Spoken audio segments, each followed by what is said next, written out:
इयत्ता 7वी इतिहास प्रकरण 12वे साम्राज्याची वाटचाल. प्रश्न पहिला. एका शब्दात उत्तरे लिहा. इंदोरच्या राज्य कारभाराची सूत्रे सांभाळणाऱ्या. उत्तर आहे अहिल्याबाई होळकर. नागपूर भोसले घराण्यातील सर्वात कर्तबगार व पराक्रमी पुरुष रघुजी भोसले. दिल्लीच्या गादीवर बादशाला पुन्हा स्थापन करणारे महादजी शिंदे. दक्षिणेतील राजकारणाची सूत्रे सांभाळणारे नाना फडणवीस. घटनाक्रम लिहा. आष्टीची लढाई, मराठ्यांचे ओडिशावर प्रभुत्व, इंग्रजांनी पुण्यात युनियन जॅक फडकावला. उत्तर पहिला आहे मराठ्यांचे ओडिशावर प्रभुत्व, इंग्रजांनी पुण्यात युनियन जॅक फडकावला. आष्टीची लढाई. लिहिते व्हा. अहिल्याबाई होळकर यांनी केलेली कामे. उत्तर नवे कायदे करून शेतसारा व कर वसुली निश्चित केली. शेतकऱ्यांना विहिरी खोदून देऊन पडीक जमिनी लागवडीखाली आणल्या. तसेच तलाव तळे निर्माण केली.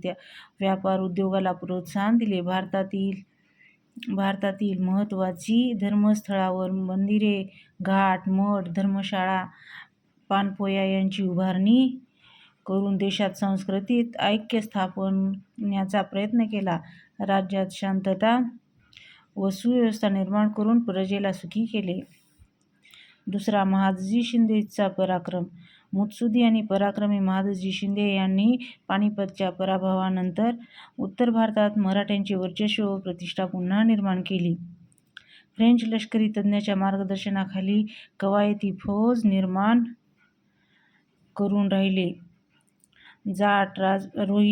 जाट, राजपूत, बुंदिले यांना पराभूत केले. इंग्रजांवर मात करून मुघल बादशहाला पुन्हा गादीवर बसवले आणि इ. स. 1784 ते 1794 या काळात दिल्लीचा कारभार पाहिला. गुजरातमधील मराठी सत्ता.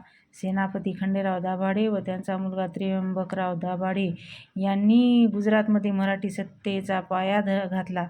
खंडेरावांच्या मृत्यूनंतर त्यांची पत्नी उमाबाई हिने अहमदाबादच्या मुघल सरदारांचा पराभव करून तेथील किल्ला जिंकून घेतला. त्यानंतरच्या काळात